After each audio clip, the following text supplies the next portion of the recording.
HPV é uma sigla que em inglês significa vírus do papiloma humano. E esse vírus ele é transmitido geralmente por relação sexual. Existem muitos tipos de vírus do HPV, alguns deles provocam doenças benignas e outros provocam doenças mais graves como câncer. O papilomavírus humano pertence a uma família com quase 200 tipos já reconhecidos e identificados. Desses a gente tem cerca de 40 tipos que são importantes para o ser humano. Os HPVs eles estão divididos assim grosseiramente em baixo risco e alto risco. Os de alto risco são aqueles que, quando eles persistem como infecção no ser humano, eles têm uma grande capacidade de fazer o que a gente chama de transformação maligna, ou seja, de causar o câncer. Então, por exemplo, o vírus o HPV 6 e 11, eles provocam as verrugas genitais, né, que são popularmente conhecidas como a crista de galo, condiloma, e que causam desconforto, mas que não crescem para virar um câncer. Mas existem alguns tipos de HPV que a gente chama de alto risco. Esses sim, eles podem provocar alguns tipos de câncer, como por exemplo, o câncer do colo do útero, relacionado com câncer de pênis, câncer na região anal, e mais recentemente já foi detectado também a presença do vírus em alguns tipos de tumores da região da cabeça e pescoço, principalmente câncer de garganta, né? Então, o vírus do papiloma humano, ele é muito importante porque é uma doença sexualmente transmissível, facilmente prevenível, mas que as pessoas às vezes não conhecem. O HPV ele é transmitido basicamente sexualmente. Ele é uma doença importante, a gente ter isso bastante bem definido. Ele vive de forma latente e a gente não sabe bem porquê ou onde que ele vive de forma latente durante muitos anos. Então, é muito importante a gente ter em mente que uma baixa supressão de resposta natural do ser humano às infecções pode ser importante para despoletar a carcinogênese do HPV. Ele está envolvido com vários mamíferos, então não tem só HPV humano, ele está envolvido com tumores em cães, em vacas, em cavalos, etc. Tem uma série bastante grande de animais que também são infectados por HPV, só que o HPV ele é espécie específico. Então, os HPVs que infectam humanos só infectam humanos e assim por diante. Como é que ele causa o câncer? Ele tem a habilidade de se integrar ao genoma do ser humano. Por isso que a infecção persistente é tão importante. Quando ele se integra ao genoma do ser humano, ele, na verdade, desarranja todo o DNA do ser humano e começa a produzir proteínas em benefício próprio, e não em benefício daquelas células que ele infectou. Isso faz com que eles se multipliquem exponencialmente, que reinfectem as células do lado, novamente se multipliquem e essas células ficam imortalizadas, ou seja, elas vão se dividindo ao longo do tempo e fornecendo alimento para o vírus. Isso é um mecanismo básico, a integração e a desarticulação do controle da divisão celular. O HPV ele ganhou uma notoriedade muito grande porque ele é o primeiro agente infeccioso onde existe uma relação de causa e efeito. A infecção persistente, aqueles HPVs que a gente chama de alto risco, são diretamente relacionados com a gênese de alguns carcinomas. O mais importante é o colo de útero, né?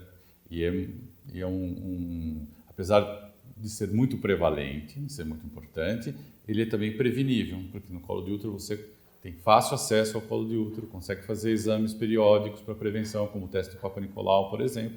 Então você tem, apesar de alguma dramaticidade da infecção, você tem acesso à prevenção precoce desse tumor.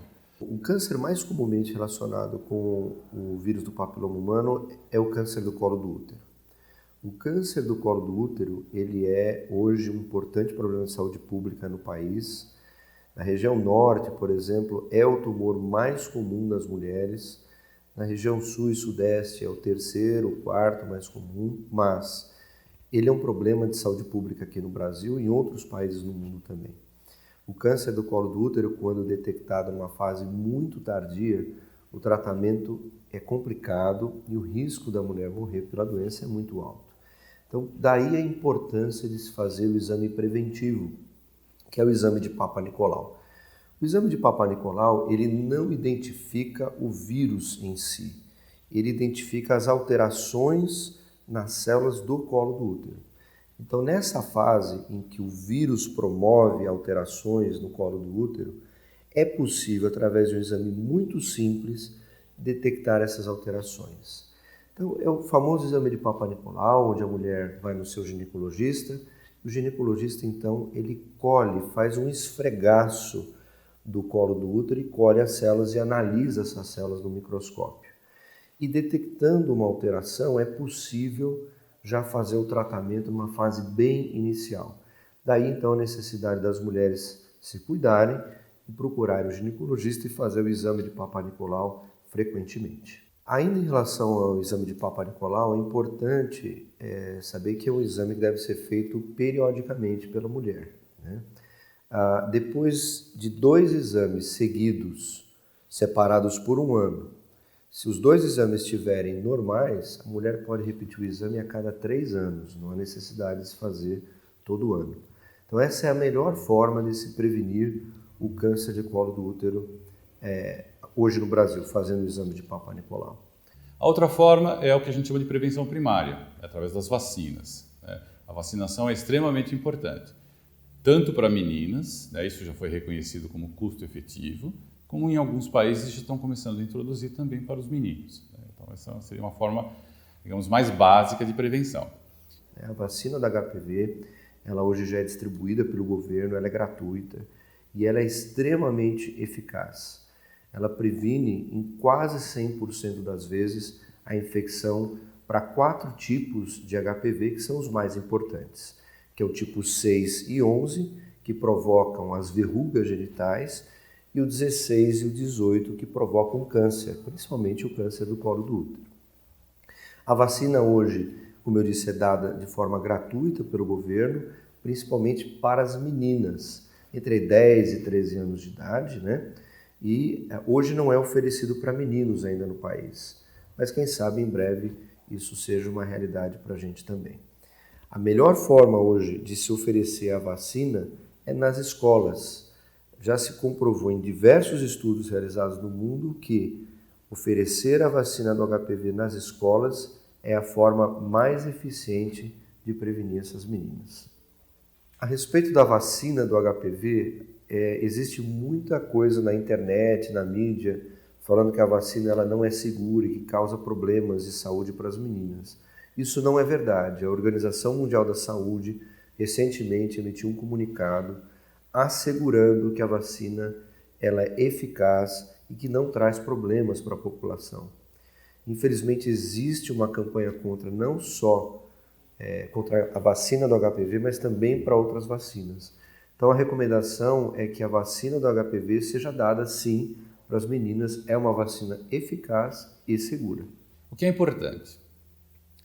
O uso da camisinha ele é extremamente importante para praticamente todos os outros agentes sexualmente transmissíveis, exceto para o HPV. Não que não seja inteiro, mas como o HPV ele tem uma prevalência muito grande em diferentes regiões do organismo, né? E ele tem uma forma de infecção e latência muito particular, que confere alguma habilidade a ele de permanecer no organismo, só o uso da camisinha não é o suficiente para a prevenção do HPV. Então, eu acho que essa tríade entre vacinação para as meninas de 9 a 14 anos e exame periódico para as mulheres acima dos 25 anos é crítico. Acho que o ponto mais importante que a gente precisa saber sobre o HPV é informação. As pessoas não conhecem o HPV e não se protegem. Medidas simples, como por exemplo nas relações sexuais, utilizar um preservativo. Então seria muito interessante que as pessoas se informassem a respeito do que é o HPV, de como ele é transmitido e como é fácil prevenir essa infecção. O HPV é extremamente prevalente. Provavelmente ninguém vai passar a sua vida sexualmente ativa sem entrar em contato pelo menos uma única vez com o HPV. não se pode, nesse sentido, ter medo de ter um diagnóstico eventual de ter HPV. O que é necessário? Necessário é tomar critérios rigorosos de prevenção de HPV, ou seja, evitar promiscuidade sexual sempre que possível. Não é? Se for ter relações promíscuas, que sejam pelo menos protegidas, embora eu reforce, a camisinha não é o suficiente para isso. E, sobretudo, prevenir-se sobre o ponto de vista de ter uma aderência muito forte aos sistemas de prevenção. A melhor forma de se prevenir problemas com HPV é participando de rastreios periodicamente. Então, eu acho que, embora seja um vírus extremamente associado ao desenvolvimento do câncer, nessa história toda de, digamos, de 100% de pessoas infectadas, cerca de 1% vai, na verdade, ter câncer de colo de útero. E ainda assim, esse 1% é prevenível. Então, eu acho que é uma questão de como encarar o HPV, encarar com seriedade, mas não ter medo de um diagnóstico de HPV. E outra coisa importante, o HPV pode ficar latente durante décadas. Então, assim, é muito difícil se saber quando exatamente a pessoa entrou em contato com HPV. Que não significa, nessa relação, que existe aí qualquer tipo de relação adúltera quando você descobre um HPV, por exemplo, num casal estável. Né? Isso tem que ficar bem claro, porque o HPV saiu do fórum médico e muitas vezes ele vai parar no fórum jurídico. Né? Então, o entendimento do HPV tem que ser um entendimento bastante amplo.